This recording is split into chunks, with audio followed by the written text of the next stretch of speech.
สวัสดีครับยินดีต้อนรับเข้าสู่ House of Moon อีกครั้งนะครับหลังจากที่นำเสนอคลิปการเดินทางล่าแสงเหนือและท่องเที่ยวในประเทศสวีเดนนอร์เวย์จำนวน16วันกันไปเมื่อคลิปที่แล้วนะครับมีคำถามเข้ามาหลายช่องทางว่าการเดินทางแบกเป้ของพวกเราเนี่ยใช้อะไรเป็นตัวช่วยในการเดินทางก็ต้องบอกเลยนะครับว่าทุกวันนี้อยู่ด้วยแอปมือถือล้วนๆเลยครับผมเพราะว่าแอปในมือถือเนี่ยเป็นตัวช่วยสำคัญในการเดินทางครั้งนี้เลยครับเพราะระบบการจัดการหลายอย่างโดยเฉพาะการเดินทางรวมอยู่ในแอปทั้งหมดแล้วครับผมทำให้หากเราเรียนรู้การใช้แอปเราก็จะสะดวกสบายในการเดินทางด้วยตัวเองขึ้นมาอีกหลายเท่าเลยครับวันนี้ House of Moon จึงมานำเสนอรวมแอปที่เป็นประโยชน์ในการเดินทางในประเทศสวีเดนนอร์เวย์มาให้เพื่อนๆได้รู้จักกันนะครับก่อนจะเข้าสู่แอปเดินทางผมขอเริ่มจากแอปสำหรับคนที่ตั้งใจจะล่าแสงเหนือต้องมีกันก่อนเลยนะครับนั่นก็คือแอป Aurora หรือชื่อเต็มก็คือ My Aurora Forecast and Alert ครับผมแอปเนี้ยเป็นแอปที่มีไว้บอกโอกาสการเห็นแสงเหนือในแต่ละเมืองซึ่งค่อนข้างแม่นมากๆเลยนะครับเพราะว่าแอปเนี่ยจะคำนวณสภาพอากาศค่าความเข้มแสงระยะเวลากลางวันกลางคืนของที่นั่นเข้าด้วยกันครับแล้วก็ประมวลออกมาเป็นเปอร์เซ็นต์ยกตัวอย่างนะครับผมตั้งค่าติดตามแสงเหนือณเมืองทรูมโซครับผมกดเข้าไปเมื่อเวลาประมาณ 5:03 นาทีเป็นเวลาไทยนะครับผมซึ่งตรงกับเวลา 5:03 นาทีของที่ทรูมโซนะครับเปอร์เซ็นต์เจอแสงเหนือที่แสดงขึ้นมาก็คือ 4% ครับผมเพราะว่าช่วงต้นเดือนมีนาที่ผมกำลังทดลองใช้แอปอยู่เนี่ยครับพระอาทิตย์ที่ทรูมโซเนี่ยเพิ่งจะรับขอบฟ้ายังไม่มืดสนิทและถ้าเรากดดูในโหมดสภาพอากาศเราก็จะเห็นได้ว่าขณะนี้มีเมฆปกคลุมพื้นที่เมืองทรอมโซตลอดทั้งภูมิภาคเลยทำให้เมฆเนี่ยบดบังแสงเหนือโอกาสเจอแสงเหนือจึงเหลือแค่ 4% ถ้าเจอ 4% แบบนี้นะครับให้เราหากิจกรรมอื่นทำได้เลยงั้นมาลองดูอีกโซนหนึ่งครับผมณประเทศรัสเซียเราจะเห็นได้ว่าจะมีแถบสีเขียวๆขึ้นโชว์ในแอปเราสามารถกดดูความหมายของสีต่างๆได้นะครับในมุมขวาบนของแอปจะเห็นได้ว่าสีเขียวเนี่ยหมายถึงโอกาสที่จะเจอแสงเหนืออยู่ที่ 10-29% และมาดูกันต่อนะครับที่ฟังก์ชันเมฆ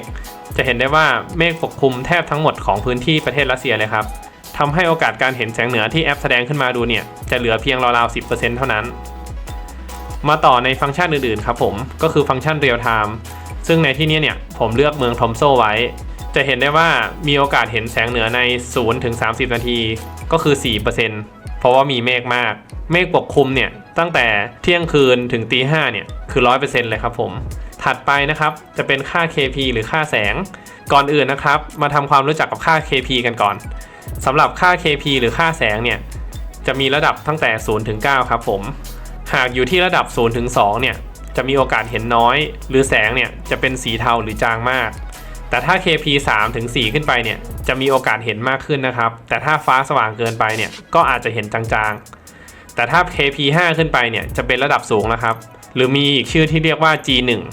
ในระดับ KP 5 ถึง KP 9 เนี่ยจะเรียกอีกชื่อหนึ่งก็คือ G1 ถึง G5 หากท้องฟ้าสดใสไม่มีเมฆบังเราก็จะมีโอกาสเห็นแสงเหนือแทบจะ 99.99% เลยครับในระดับ KP ที่ 5-9 จะเห็นแสงเหนือในสีสันที่มากกว่าสีเขียวครับจะมีอย่างเช่นสีม่วงสีชมพูสีแดงซึ่งตั้งแต่ระดับ KP 5 ขึ้นไปเนี่ยจะมีโอกาสเกิดขึ้นน้อยมากครับผมหากใครไปเที่ยวแล้วอยู่ช่วง KP 5 พอดีแสดงว่าแต้มบุญท่านสูงมากเลยนะครับออกไปล่าแสงเหนือให้จุใจกันได้เลย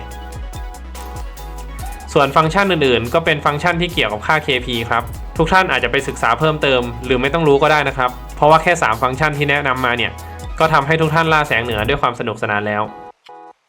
สำหรับข้อดีของการดูแอปก็คงจะเป็นการวางแผนขณะอยู่หน้างานแล้วครับยกตัวอย่างนะครับหากข้อมูลบอกว่ามีโอกาสเห็นแสงเหนือ 0-10% วันนั้นเราอาจจะตัดสินใจไม่ต้องซื้อทัวร์ออกไปล่าแสงเหนือท่ามกลางความหนาวตลอดคืนก็ได้ครับอาจจะเก็บแรงไว้พักผ่อนที่โรงแรมก่อนรอดูสถานการณ์ในวันถัดไปหรือหากข้อมูลบอกว่าอากาศดีมีโอกาสเห็น 50-60% ขึ้นไปท่านอาจจะได้นอนหลับกลางวันเอาแรงไว้ก่อนแล้วเก็บแรงไปล่าแสงเหนือแบบโต้รุ่งเอาให้คุ้มกันเลยและนั่นก็คือแอปแรกของนักล่าแสงเหนือที่ต้องรู้ครับแอปต่อไปเนี่ยจะเกี่ยวข้องกับการเดินทางไม่ว่าจะเป็นรถไฟข้ามเมืองรถไฟข้ามประเทศรถไฟข้ามภูมิภาคหรือรถประจำทางสำหรับเมืองนั้นๆสำหรับประเทศสวีเดนและนอร์เวย์เนี่ยเมืองใหญ่ๆเนี่ยล้วนจะมีแอปให้เราดูข้อมูลได้แบบเรียลไทม์เลยนะครับทำให้การวางแผนการเดินทางของเราราบรื่นไม่มีสะดุดกันเลยครับ ก่อนจะพูดถึงแอปเดินทางทั้งหลายผมขออนุญาตทำความเข้าใจกับทุกท่านก่อนครับว่า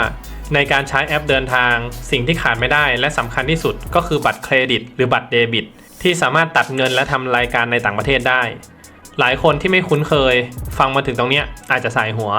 แต่ว่ามันจำเป็นจริงๆครับเพราะสินค้าและบริการทุกอย่างที่กำลังจะเล่าให้ฟังต้องอาศัยการกดซื้อในระยะเวลาที่เราอยู่ต่างประเทศ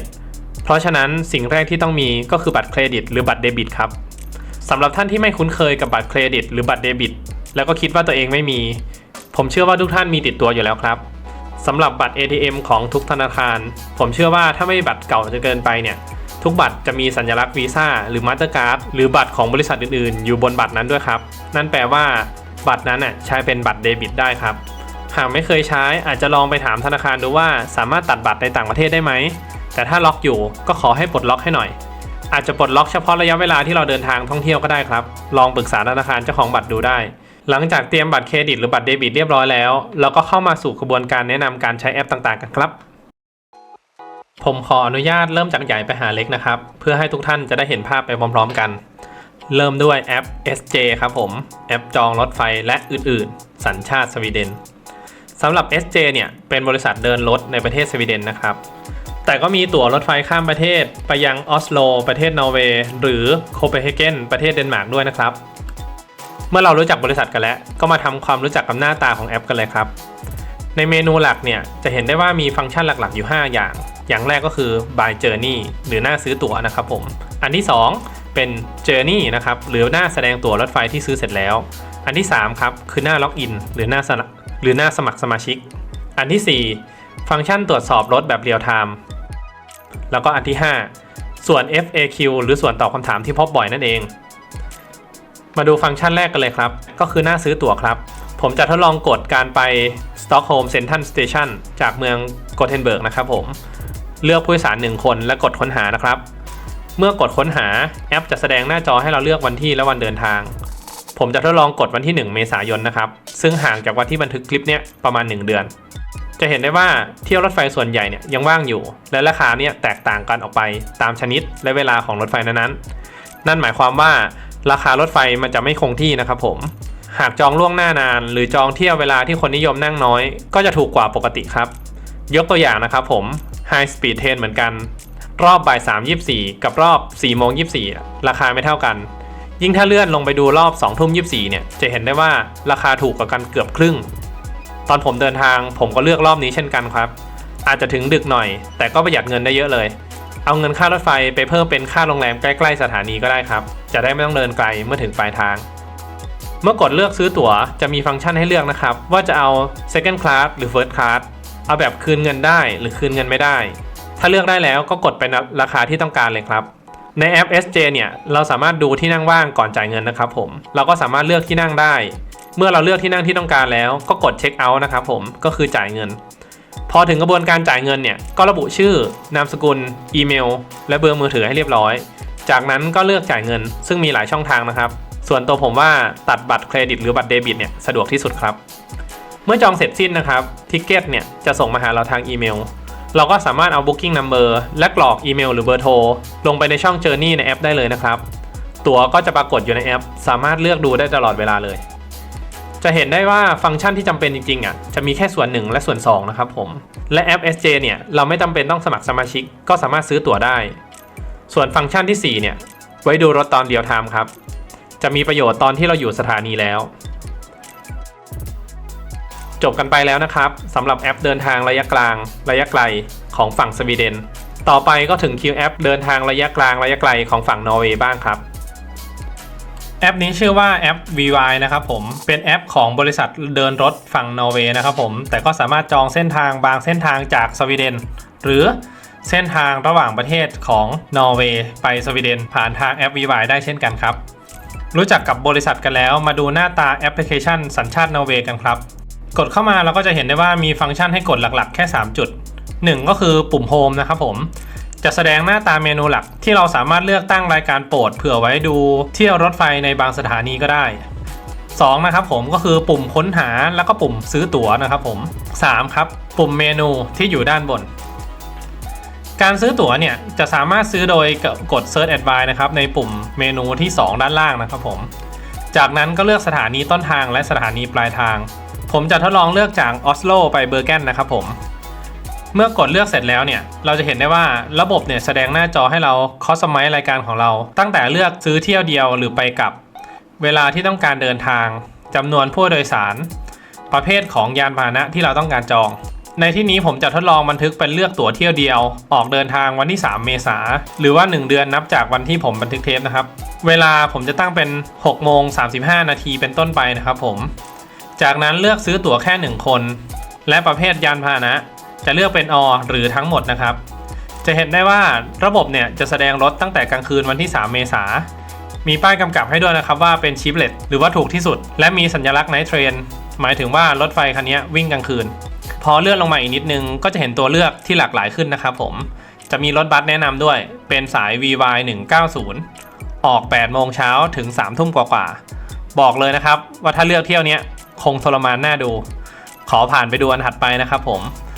ต่อไปก็จะมีสายรถไฟสายเดียวกับอันแรกที่เราเห็นนะครับก็คือสาย F4 จะเห็นได้ว่ารอบนี้ไม่มีระบุเป็นไนท์เทรนแล้วก็ไม่มีระบุว่าถูกที่สุดเพราะว่าราคาตั๋วเนี่ยต่างกัน100 โคลนั่นก็แสดงว่ารถไฟที่นอร์เวย์ก็เป็นระบบเดียวกับสวีเดนนะครับก็คือถึงแม้จะสายเดียวกันแต่ราคาตั๋วก็ไม่เท่ากันนะครับผมขึ้นอยู่กับระยะเวลาที่เราจองถ้าเราจองเร็วจองล่วงหน้านานหรือว่าจองเส้นทางที่ได้รับความนิยมน้อยราคาก็จะถูกคล้ายๆกับการตั้งราคาของสายการบินโลคอสเลื่อนลงต่ออีกนิดนึงนะครับผมเราจะเห็นได้ว่ามีรถไฟคล้ายๆเดิมแต่เป็นของวันถัดไปแสดงว่าในวันนั้นเนี่ยมีตัวเลือกให้เราเลือกแค่2 แบบก็คือรถไฟสาย F4 หรือว่า F4 นะครับผมกับรถบัสสาย VY 910สำหรับวันนี้ผมจะทดลองเลือกตัวเลือกที่ถูกที่สุดนะครับให้กดเลือกในเที่ยวรถไฟที่ต้องการระบบจะพาเราไปยังหน้าถัดไปเราสามารถกดดูแผนที่เดินรถไฟคร่าวๆจากเมนู Show in Map ดูจุดจอดดูจุดแวะพักได้จากนั้นก็กด Continue จะเห็นได้ว่าระบบของ VY เนี่ยจะบังคับให้เราล็อกอินหรือสมัครสมาชิกนะครับในกรณีนี้ผมได้สมัครไว้แล้วก็กดล็อกอินเข้ามาได้เลยกดต่อไปกับคำสั่งซื้อของเราระบบจะโชว์ให้ดูว่ามีตั๋วเลือกแบบไหนบ้างตั้งแต่การจองแบบเปลี่ยนวันเดินทางได้รีฟันตั๋วได้หรือว่าแบบเปลี่ยนตั๋วได้แต่รีฟันตั๋วไม่ได้หรือแบบถูกสุดก็คือเปลี่ยนตั๋วไม่ได้แล้วก็คืนเงินไม่ได้ราคาเนี่ยจะค่อนข้างแตกต่างกันมากนะครับผมซึ่งผมจะทดลองเลือกตัวที่ถูกที่สุดเลือกเสร็จแล้วจากนั้นกด Continue นะครับเนื่องจากเป็นไนท์เทรนนะครับผมระบบจะมีให้ขึ้นเลือกว่าจะนั่งเบาะธรรมดาหรือจะนั่งตู้นอนแบบ6 เตียงถ้าจะนั่งก็สามารถจ่ายเพิ่มตามราคาที่เขาแสดงไว้ได้นะครับถ้าเลือกแบบเตียงเนี่ยจะมีเตียงจะมีผ้าห่มมีหมอนมีผ้าปูที่นอนปลอกหมอนทุกอย่างรวมอยู่ในราคานี้แล้วในที่นี้นะครับผมจะเลือกที่นั่งปกติในราคาเดิมนะครับผมกดเลือกแล้วก็กด Continue ยังไม่จบนะครับฟังก์ชันของ VY นี่มันเยอะจริงๆตอนนี้เขาเสนอขายเป็นเบอร์แกนไลน์ Audio Guide ครับผมก็คือจ่ายเพิ่มเพื่อรับหูฟังพร้อมฟังประวัติไฮไลท์เส้นทางของเมืองเบอร์แกนนะครับซึ่งในเมนูนี้เราไม่จำเป็นต้องเลือกครับผมเราก็ไม่ต้องกดอะไรแล้วก็กด Continue ได้เลยเมื่อกดมาถึงตรงนี้จะเห็นได้ว่าระบบได้เลือกตู้รถไฟและที่นั่งให้แล้วผมคาดว่าการจองถูกสุดแบบเนี้ยจะเลือกอะไรไม่ได้เราก็กดจ่ายเงินได้เลยครับเช่นเคยครับผมแนะนำให้จ่ายผ่านบัตรเครดิตและบัตรเดบิตจะสะดวกที่สุดเมื่อเสร็จสิ้นกระบวนการซื้อแล้วเราสามารถตรวจสอบตั๋วของเราในหน้าเมนูมุมขวาบนนะครับจะเห็นได้ว่าเมื่อล็อกอินเข้ามาแล้วเนี่ยระบบจะแสดงฟังก์ชันมากขึ้นกว่าตอนที่ยังไม่ล็อกอิน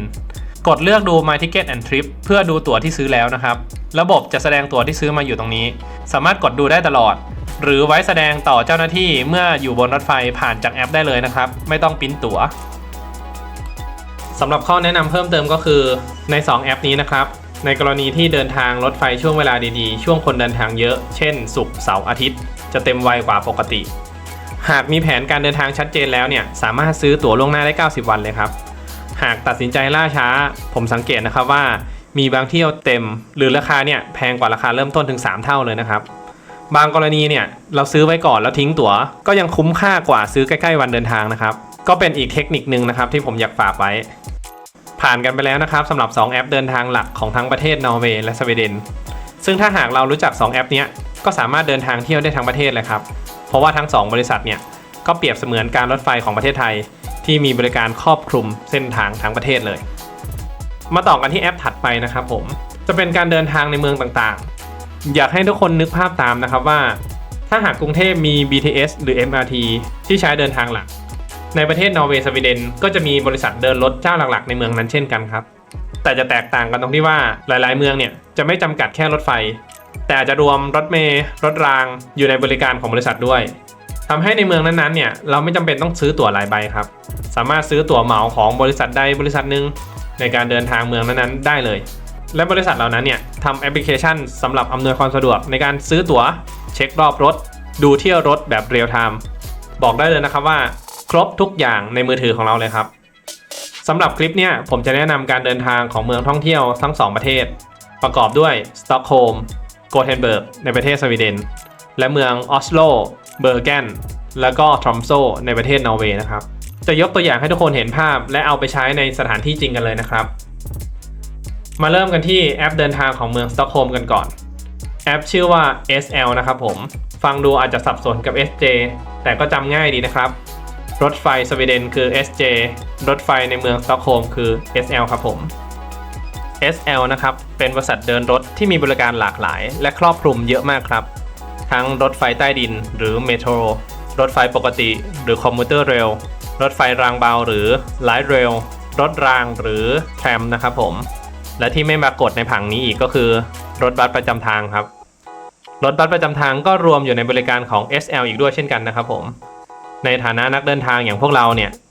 ก็คงจะปวดหัวมากๆใช่ไหมครับถ้าต้องมานั่งจำนั่งวางแผนการเดินทางโดยใช้ทั้ง2แผนผังที่ผมโชว์ให้ทุกท่านดูแต่จริงๆแล้วเนี่ยเราไม่จำเป็นต้องจำแผนผังหรือเปิดมาดูบ่อยๆเลยนะครับ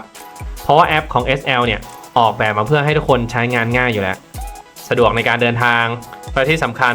จ่ายครั้งเดียวราคาเดียวสามารถเดินทางขึ้นลงที่ไหนก็ได้ภายในเวลาที่กำหนดมาลองดูหน้าตาของแอปและวิธีใช้งานกันครับเมื่อเปิดขึ้นมาเนี่ยเราจะเห็นฟังก์ชันในการใช้งานหลักๆอยู่4ฟังก์ชันนะครับผมก็คือ1เมนู Travel หรือเมนูการเดินทางนะครับ2เมนู App Ticket ใช้สำหรับซื้อตั๋วครับ3เมนู SL Card เป็นเมนูสำหรับเพิ่ม SL Card ลงในแอปนะครับ4ก็คือเมนู More นะครับหรือว่าเมนูสำหรับเข้าไปจัดการส่วนอื่นๆเช่นดูแผนผังรถไฟติดต่อเจ้าหน้าที่หรือเมนูการตั้งค่าสำหรับจ่ายเงินต่างๆก็อยู่ในส่วนนี้ครับในกรณีนี้เนี่ยถ้าสะดวกผมอยากให้ทุกท่านเนี่ยเข้าไปในเมนู Payment Method ทำการ Add Payment Card หรือว่าผูกบัตรเข้ากับแอปพลิเคชันได้เลยนะครับเพื่อเตรียมไว้ใช้งานกลับมาทำความรู้จักกับเมนู Travel หรือเมนูการเดินทางกันนะครับสำหรับหน้าแรกตรงเนี้ยจะเป็นการแสดงการใช้งานอยู่3ส่วนหลักๆก็คือ 1. ส่วนของการค้นหาเราสามารถค้นหาเส้นทางจากจุดเริ่มต้นไปปลายทางได้ในส่วนนี้เลยครับและสามารถระบุเวลาที่เราต้องการค้นหาได้ด้วยหากเราเคยค้นหาเส้นทางแล้วตัวเลขเส้นทางก็จะปรากฏอยู่ใน Recent Search หรือว่าการค้นหาที่ผ่านมานะครับเพื่อให้เรากลับไปดูเส้นทางที่ค้นหาได้ง่ายขึ้นด้วยครับผมจะทดลองเลือกการเดินทางจากสถานีในย่านโอเดนแพนไปที่คุงสตาร์การ์เด้นนะครับผมโดยผมจะเลือกเป็นเวลาปัจจุบันนะครับถ้าเลือกย่านเสร็จแล้วก็กดปุ่มสีน้ำเงิน Search Trip ได้เลยครับจากผลการค้นหาจะเห็นได้ว่าแอปเนี่ยโชว์วิธีการเดินทางให้เราเลือกหลากหลายวิธีเลยนะครับไม่ว่าจะเป็นต่อรถบัส2สายหรือเดินทางรถไฟสาย43 3นาทีเดินต่ออีก6นาทีไปเปลี่ยนรถที่สถานีรถไฟใต้ดินต่อรถไฟใต้ดินอีก1สถานีหรือนั่งรถไฟใต้ดินสาย18แล้วก็ไปต่อรถไฟใต้ดินสาย11ซึ่งแต่ละวิธีก็มีเวลากำกับบอกในเส้นทางนั้นคร่าวๆเราก็จะเห็นข้อมูลและสามารถตัดสินใจเลือกวิธีเดินทางที่เหมาะสมกับเราได้มากที่สุดครับคำถามที่ชวนสงสัยก็คือถ้าเราเลือกเส้นทางได้แล้วเนี่ยจะกดซื้อตั๋วยังไงให้ตรงกับเส้นทางที่เราเลือกเช่นถ้าจะขึ้นรถไฟแล้วต่อใต้ดินต้องซื้อตั๋วแยก2ประเภทไหมหรือว่าเราซื้อตั๋วรถเมล์อย่างเดียวได้เลยหรือว่าถ้าเราขึ้นรถเมล์จะต้องซื้อตั๋วรถเมล์สายไหนถึงจะถูกสายถ้าขึ้นผิดสายเนี่ยจะขึ้นได้หรือเปล่าคำตอบของคำถามนี้ง่ายกว่าที่เราคิดเยอะมากครับตามที่ผมเกริ่นข้างต้นตอนแนะนำการซื้อแอปนะครับตั๋วของที่นี่จะเป็นตั๋วเหมาทุกบริการเลยครับในเวลาที่กำหนดเราจะข้ามไปดูฟังก์ชันที่2ก็คือฟังก์ชันแอป Ticket นะครับก็ให้เรากด Buy Ticket นะครับผมระบบจะแสดงหน้าจอให้เลือกประเภทของการซื้อตั๋วนะครับมีทั้งแบบ Adult หรือว่าผู้ใหญ่ปกติหรือแบบ Discount ก็คือของตั๋วเด็กนะครับที่อายุต่ำกว่า20ปีหรือว่าของผู้สูงอายุที่อายุเกิน65ปีโหมดตั๋วกรุ๊ปนะครับไว้สำหรับกรณีที่เราต้องการซื้อตั๋วหลายใบในมือถือเครื่องเดียวอย่างเช่นนะครับซื้อผู้ใหญ่2เด็ก1เราก็สามารถเข้าไปกดตามจำนวนที่ต้องการได้เลยส่วนต่อไปก็คือ School Youth ก็คือตั๋วสำหรับนักเรียนครับ กลับมาที่ส่วน Adult หรือผู้ใหญ่ปกตินะครับในที่เนี้ยผมจะทดลองซื้อตั๋วแบบ Single Ticket ของผู้ใหญ่ 1 คนซึ่งตามราคาที่แสดงไว้ก็คือ42 โครนจากนั้นเราก็กดไปที่เมนู Single Ticket ได้เลยครับระบบเนี่ยจะแสดงข้อมูลการใช้ตั๋วและส่วนการเลือกตั๋วขึ้นมาครับข้อมูลการใช้ตั๋วแอประบุว่าในการซื้อ Single Ticket เนี่ยสามารถใช้ Unlimited ภายใน75 นาทีจากนั้นเราก็กดจ่ายเงินได้เลยครับจะเห็นได้ว่าเมื่อกดจ่ายเงินเนี่ยระบบจะพาท่านเข้าไปยังหน้า Payment Method ซึ่งมีให้เราเลือก2แบบคือ Swiss และ Payment Card นะครับผมให้เรากดเลือก Payment Card ระบบจะให้เราเพิ่มการ์ดนะครับซึ่งถ้าเราเพิ่มอยู่แล้วก็ให้เลือกการ์ดแล้วก็ทำการกดจ่ายเงินครับกลับมายังหน้าซื้อตั๋วอีกเล็กน้อยนะครับในฟังก์ชันการซื้อตั๋วเนี่ยเราจะเห็นได้ว่าระบบเนี่ยจะแสดงส่วนของ Single Ticket เนี่ย42 โครน30 Day Ticket อยู่ที่ 1,020 โครนแล้วก็จะมีเมนู More App Ticket อยู่ในบรรทัดที่3นะครับเราสามารถกดดูและเลือกซื้อตามความเหมาะสมของเราได้ครับอย่างเช่น Single Ticket UL บวก XL ก็หมายถึงว่าตั๋วของ SL หรือเมืองสต็อกโฮล์มแล้วก็บวกกับ UL ของเมืองอุปซาลาไปพร้อมกันหรือบรรทัดต่อไปนะครับผมก็คือซื้อตั๋วแบบ24 ชั่วโมง175 โครนซื้อตั๋วแบบ72 ชั่วโมง350 โครนเป็นต้นนะครับผมซึ่งถ้าหากมาดูความคุ้มค่าแล้วเนี่ยผมแนะนำให้ซื้อ Single Ticket จะคุ้มค่ากว่านะครับเพราะว่าถ้าเราซื้อตั๋วแบบ24 ชั่วโมงเนี่ยจุดคุ้มทุนของค่าตั๋ว24 ชั่วโมงเนี่ยก็คือการใช้ตั๋ว Single Ticket ถึง5 ครั้งถ้าเราจำเป็นต้องขึ้นลงรถถึง5 รอบซึ่งความเป็นจริงแล้วเนี่ยอาจจะไม่ถึงเนี่ยอาจจะมีแค่รอบเช้า1 รอบรอบบ่าย 1-2 รอบเท่านั้นแต่ถ้าการวางแผนของท่านเหมาะสมก็สามารถเลือกซื้อตามการใช้งานได้เลยครับจะเห็นได้ว่าแอป SL จะมีฟังก์ชันการใช้งานหลักๆแค่ 2 เมนูนะครับก็คือเมนูเช็ครอบรถและซื้อตั๋วเพียงแค่นี้เราก็ไปไหนมาไหนในเมืองสต็อกโฮล์มได้ง่ายๆแล้วครับจริงๆแล้วตัวแอป SL เนี่ยมีเคล็ดลับช่วยให้เราประหยัดค่าเดินทางไปกับสนามบินมากกว่า400 บาทต่อคนด้วยนะครับสามารถย้อนกลับไปดูในคลิปล่าแสงเหนือ16 วันกดเข้าไปดูในหน้าช่องหรือกดดูในคำอธิบายได้เลยนะครับหรือในอนาคตเนี่ยผมอาจจะทำคลิปแยกสำหรับการเดินทางไปกับสนามบินไว้ให้ด้วยคอยติดตามได้เลยครับจบกันไปแล้วนะครับสำหรับการเดินทางในเมืองหลวงของประเทศสวีเดนต่อไปเราจะข้ามไปดูวิธีการทำงานของแอปเดินทางในเมืองหลวงของประเทศนอร์เวย์กันดีกว่าครับว่าจะเหมือนหรือจะแตกต่างกันขนาดไหนกับแอป Ruter แอปเดินทางในกรุงออสโลประเทศนอร์เวย์ครับ Ruter เป็นแอปของบริษัทผู้ให้บริการขนส่งสาธารณะในออสโลนะครับมีให้บริการทั้งรถไฟใต้ดินรถรางรถบัสรวมไปถึงเรือเฟอร์รี่ที่ข้ามไปยังเกาะต่างๆก็รวมอยู่ในบริการของแอป Ruter ด้วยครับบริการเยอะขนาดนี้ถ้าเราดูแผนผังคงจำรายละเอียดไม่ได้แน่ๆแต่เราก็ไม่จำเป็นต้องจำแผนผังเลยครับเพราะเราสามารถค้นหาเส้นทางที่เหมาะสมที่สุดผ่านแอปได้เลยก่อนอื่นมาดูหน้าตาของแอป Ruter กันก่อนนะครับว่ามีอะไรบ้างเปิดเข้ามาเราจะเห็นได้ว่ามีหน้าแรกโชว์ฟังก์ชัน3 ส่วนแรกเป็นเมนู Travel หรือหมวดการเดินทางนะครับส่วนที่2ก็คือเมนู Ticket หรือฟังก์ชันการซื้อตั๋วนั่นเองครับส่วนที่3ก็คือโปรไฟล์ส่วนที่แสดงข้อมูลต่างๆที่ใช้งานในแอปเรามาลองเลือกดูฟังก์ชันการเดินทางในออสโลกันครับผมจะเลือกเดินทางจากสวนหินฟอกเนอร์ปาร์เกนที่อยู่ทางทิศตะวันตกของเมืองและเลือกเดินทางไปยังอีเคเบิร์กปาร์เกนที่อยู่ทางทิศตะวันออกของเมืองดูนะครับจะเห็นได้ว่าระบบเนี่ยจะแสดงการเดินทางค่อนข้างหลากหลายเพราะมีทางเลือกเยอะและมีฟังก์ชันน่ารักอย่างบอกเส้นทางการปั่นจักรยานและเวลาคร่าวๆโดยประมาณด้วยนะครับสมกับเป็นเมืองแห่งจักรยานจริงๆผมจะทดลองเลือกเส้นทางแรกที่โชว์ขึ้นมานะครับจะเห็นได้ว่าระบบจะแสดงเส้นทางตั้งแต่จุดเริ่มต้นอย่างละเอียดเลยตั้งแต่เวลาในการเดินทางไปยังป้ายรถเมล์หรือรถรางหรือรถเมล์สายไหนที่ต้องขึ้นป้ายที่ต้องลงระยะทางที่ต้องเดินไปยังอีกป้ายและสายรถที่ต่อไปยังจุดหมายปลายทางละเอียดมากๆเลยนะครับทำให้เราวางแผนการเดินทางได้สะดวกหากเราไม่พอใจในเส้นทางที่แนะนำก็สามารถกดกลับไปหน้าค้นหาและเลือกดูเส้นทางอื่นๆเอาที่เราคิดว่าสะดวกที่สุดได้ครับในกรณีนี้ผมทดลองเลือกบริการที่เดินน้อยที่สุดนะครับเพื่อนๆคงเห็นตั้งแต่แรกแล้วว่าระบบแจ้งเตือนให้เราซื้อทิกเก็ตเป็นโซน1นะครับคำถามต่อมาก็คือแล้วโซน1คืออะไรผมขออนุญาตแนะนำระบบโซนในออสโลให้ฟังกันเล็กน้อยนะครับระบบตั๋วในออสโลเนี่ยจะมีระบบโซนเข้ามาเกี่ยวข้องด้วยครับนั่นก็คือถ้าหากเราใช้บริการในรถโซนเดียวกันราคาซื้อตั๋วก็ราคามาตรฐานก็คือ42 โครนครับแต่ถ้าต้องเดินทางข้ามโซนก็ต้องจ่ายแพงขึ้นไปเรื่อยๆตามโซนที่เราต้องการข้ามไปโดยการซื้อตั๋ว1 ครั้งเนี่ยตั๋วจะอยู่ได้แค่60 นาทีนะครับ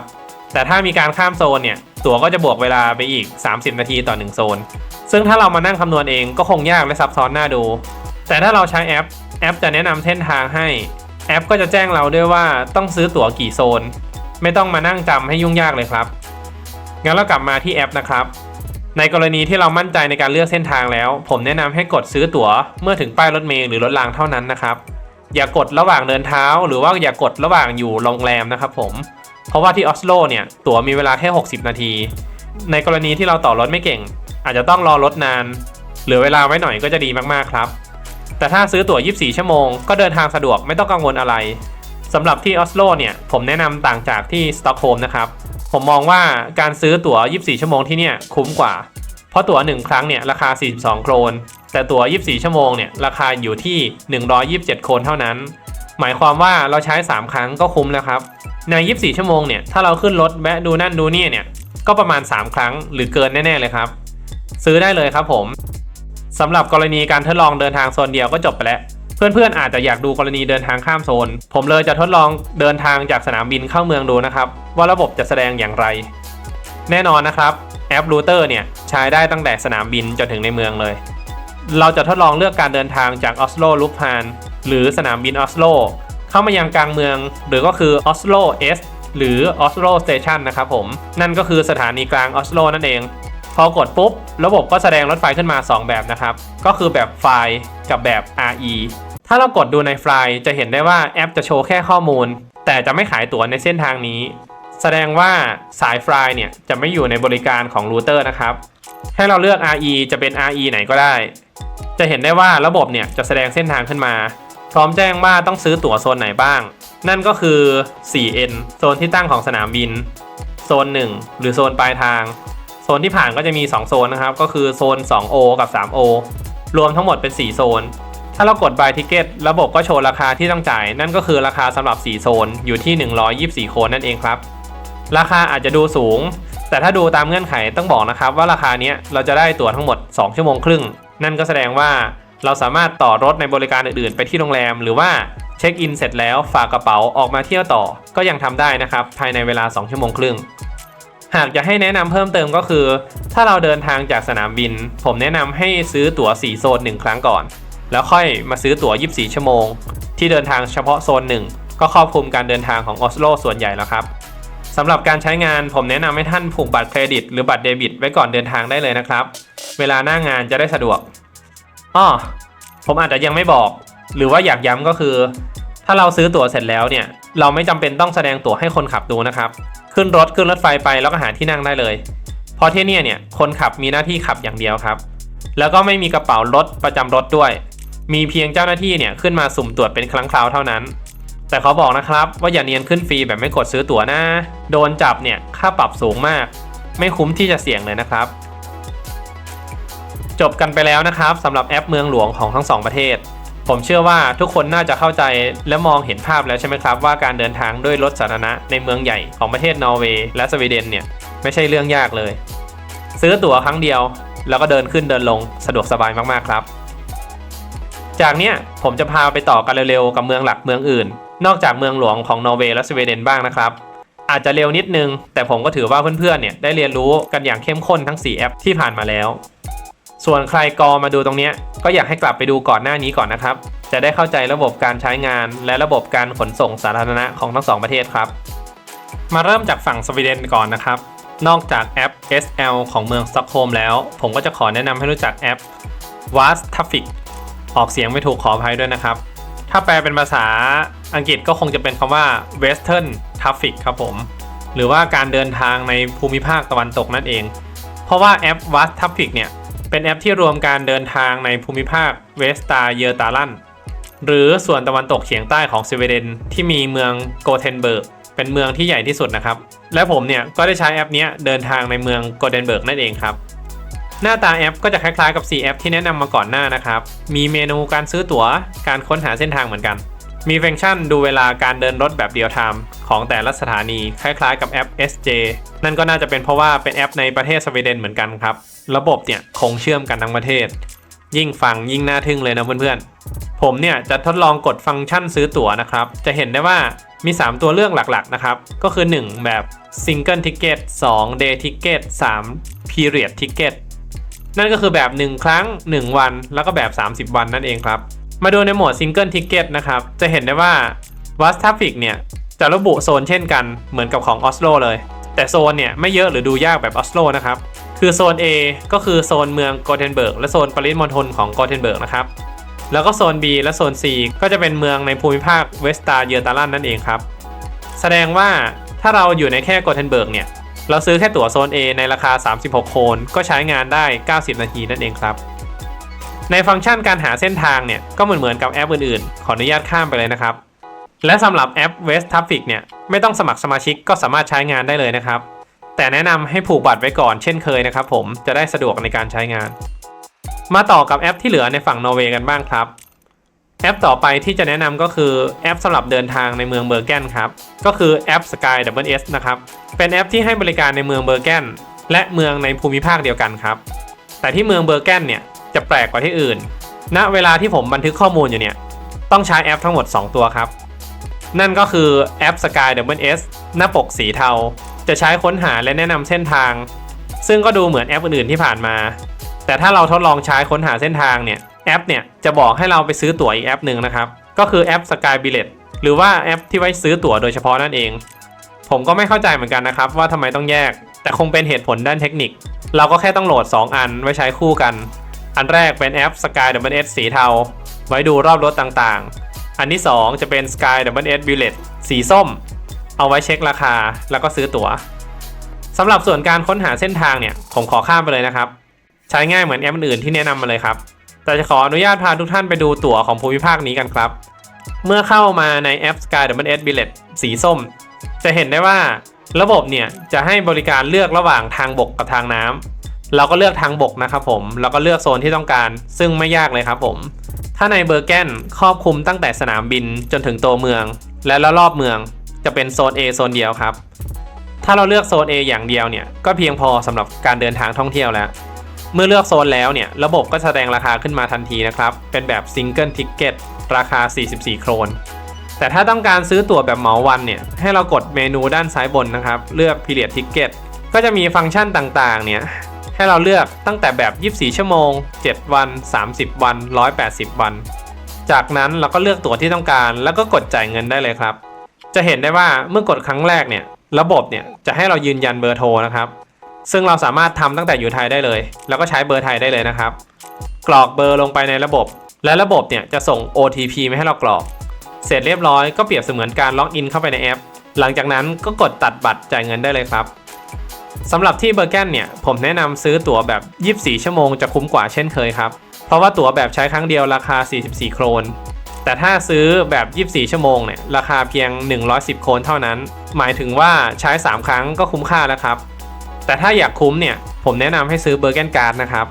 ซึ่งในข้อมูลส่วนของเบอร์แกนการ์ดเนี่ยผมได้แนะนำมาแล้วในคลิปแบกเป้เที่ยวล่าแสงเหนือแบบประหยัดนอร์เวย์สวีเดน16วันไปตามหาดูได้เลยผมจะตั้งเป็นคลิปแนะนำหลังจากจบคลิปนะครับในอนาคตอาจจะตัดไว้รวมเป็นเพลย์ลิสต์ที่เป็นประโยชน์สำหรับเดินทางลองดูได้ในคำอธิบายคลิปนะครับมีประโยชน์ในการวางแผนการเดินทางแน่นอนแล้วก็มาถึงแอปสุดท้ายของคลิปนี้นะครับก็คือแอปเดินทางในเมืองทรูมโซแอปที่ทำให้ผมประหยัดเงินในการล่าแสงเหนือจากหลักหมื่นเหลือหลักร้อยมาทำความรู้จักแอป Tomso Ride แล้วก็ Tomso Billet กันครับการใช้งานเนี่ยก็แบ่งเป็น2แอป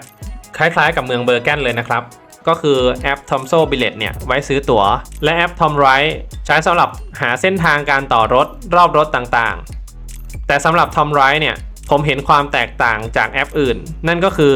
ที่นี่เนี่ยโชว์จุดที่อยู่รถแบบเรียลไทม์ครับหรือก็คือสามารถดูได้เลยว่ารถสายที่เราต้องการจะขึ้นอยู่ตรงไหนแล้วจะถึงจุดหมายเวลาไหนแบบเรียลไทม์เลยครับทำให้รู้ว่ารถจะมาถึงตรงเวลาหรือเปล่าหรือเลทหรือเปล่าและฟังก์ชันนี้สามารถเช็คได้ในรถทุกสายที่ให้บริการเลยครับสำหรับแอป Tomso Ride เนี่ยจะมีจุดเด่นตรงที่ว่าหากเราอยู่ในสถานที่จริงระบบจะแสดงป้ายรถเมล์ที่อยู่ใกล้ๆให้เราเลือกดูได้เลยว่าสายไหนกำลังจะผ่านสายไหนผ่านไปแล้วสายไหนเพิ่งผ่านไปถ้าเราใช้คล่องเนี่ยจะทำให้เราไม่ต้องเสียเวลารอรถสายเดิมนานๆอาจจะขึ้นไปสายที่ไปทางเดียวกันแล้วก็ไปต่ออีกสายเพื่อไปจุดหมายปลายทางที่เราต้องการได้หรือถ้าอยากใช้ระบบแบบแนะนำเส้นทางเหมือนเดิม ก็สามารถทำได้เช่นกันครับเพราะว่าในแอปเนี่ยมีฟังก์ชัน Travel ให้เราเลือกจุดหมายต้นทางแล้วก็ปลายทางเพื่อแสดงเส้นทางแนะนำเหมือนกันและแอปเนี่ยระบบก็แสดงค่าบริการในช่องขวามือสุดแต่เราก็ยังไม่สามารถซื้อตั๋วผ่านแอปได้นะครับก็ดูค่าบริการได้อย่างเดียวเราต้องมาซื้อตั๋วในแอป Tromso Bullet สีน้ำเงินเข้มซึ่งใช้งานไม่ยุ่งยากเลยเมื่อกดเข้ามาจะมีปุ่มให้ซื้อ New Ticket ปุ่มสีเขียวระบบก็แสดงเมนูให้เลือกทั้งแบบ Single Ticket หรือ Period Ticket ในกรณีนี้ผมทดลองเลือกเป็น Single Ticket ให้ดูนะครับถ้าเราต้องการเดินทางในเมืองทอมโซ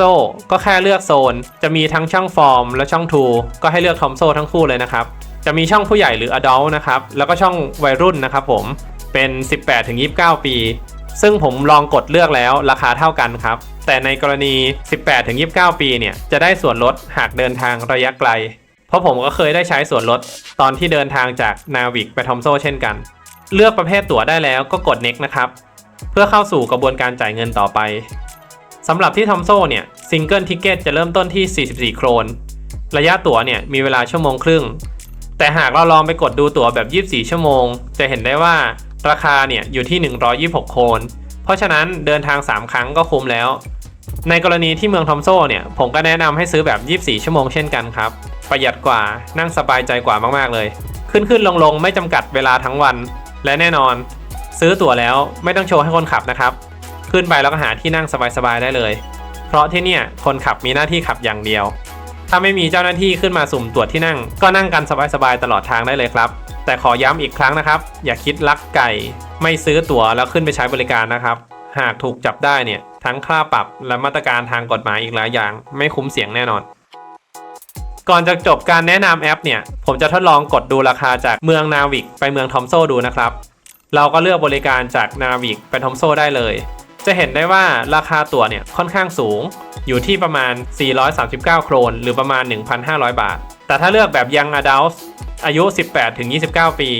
ราคาตั๋วเนี่ยจะอยู่แค่330โครนหรือลดลงมาเนี่ยประมาณ100โครนนะครับประหยัดไปได้หลายร้อยเลยหากวัยรุ่นท่านไหนเนี่ยไปเที่ยวก่อนอายุ30ก็รักษาสิทธิ์ในส่วนนี้ด้วยนะครับเพราะว่ามีราคาวัยรุ่นสำหรับโซนเหนือครับจบไปเรียบร้อยแล้วนะครับสำหรับแอปพลิเคชันของโซนเมืองทรอมโซอย่างที่บอกไว้ตอนต้นของการแนะนำแอปถ้าเราใช้รถสาธารณะเก่งๆคุ้นเคยกับมันได้ไวเราสามารถซื้อตั๋วแบบ24ชั่วโมงเนี่ยวางแผนการเดินทางออกไปล่าแสงเหนือทั้งบริเวณรอบๆเกาะทรอมโซหรือนอกเกาะทรอมโซสามารถวางแผนการเดินทางทั้งไปและกลับพอรถหลายสายเนี่ยกว่าจะหมดเที่ยวสุดท้ายก็ 4-5 ทุ่มหรือเที่ยงคืนหากเราวางแผนดีๆหาข้อมูลดูแสงเหนือเหมาะๆในวันที่สภาพอากาศดีไม่เลวร้ายมากก็สามารถออกไปหาจุดดูแสงเหนือนอกเมืองได้ด้วยตัวเองครับแต่พอเล่ามาถึงตรงเนี้ยผมก็เตือนเลยนะครับถ้าหากไม่คุ้นชินหาข้อมูลไม่มากพอหรือว่าวันนั้นเนี่ยเป็นวันที่อากาศเลวร้ายแนะนำนะครับอย่าไปไหนมาไหนคนเดียวเพราะถ้าหากพลาดขึ้นมาท่ามกลางอุณหภูมิติดลบเราอาจอยู่ข้างนอกได้ไม่พ้น1คืนนะครับส่วนตัวผมเองก็นั่งรถเมล์ล่าแสงเหนือเหมือนกันครับช่วงที่ไปเนี่ยอุณหภูมิอยู่ระหว่าง-5 ถึง-11 องศาเราเนี่ยเตรียมน้ำอุ่นใส่กระปุกอย่างดีคนละ2กระปุกเสื้อกันหนาวจัดเต็มที่สุดเท่าที่จะจัดได้มีช็อกโกแลตและขนมให้พลังงานออกล่าแสงเหนือเนี่ยประมาณ2 ทุ่มถึง5 ทุ่มทุกวันครับบางวันเนี่ยถึงเที่ยงคืนเลยทั้งประหยัดและสนุกมากๆครับสำหรับสายลุยถ้าต้องการประหยัดงบเนี่ยผมแนะนำว่าวิธีนี้ก็สามารถล่าแสงเหนือได้เช่นกันครับแล้วก็คงมาถึงช่วงสุดท้ายของคลิปแล้วหากท่านฟังมาถึงตรงเนี้ยผมก็เชื่อว่าคลิปเนี้ยจะสร้างประโยชน์ให้ทุกท่านไม่มากก็น้อยนะครับก่อนที่จะเปลี่ยนไปชมคลิปอื่นผมฝากทุกท่านกดติดตามกดไลค์คอมเมนต์ความรู้สึกหรือแชร์ความรู้ประสบการณ์ให้เพื่อนๆที่เข้ามาดูคลิปต่อจากเราได้ความรู้เพิ่มเติมกันนะครับหากสงสัยอะไรเกี่ยวกับการเดินทางคอมเมนต์เข้ามาสอบถามได้เลยครับเรายินดีจะตอบทุกท่านด้วยข้อมูลที่เราหาได้ให้มากที่สุดเลยครับใครวางแผนไปเที่ยวนอร์เวย์สวีเดนไปล่าแสงเหนือหรืออยากล่องเรือดูฟยอร์ดที่หมู่บ้านฟรอมก็สามารถไปดูคลิปการเดินทาง16วันที่เราเดินทางกันได้นะครับสำหรับวันนี้ Half of Moon ลาไปก่อนสวัสดีครับ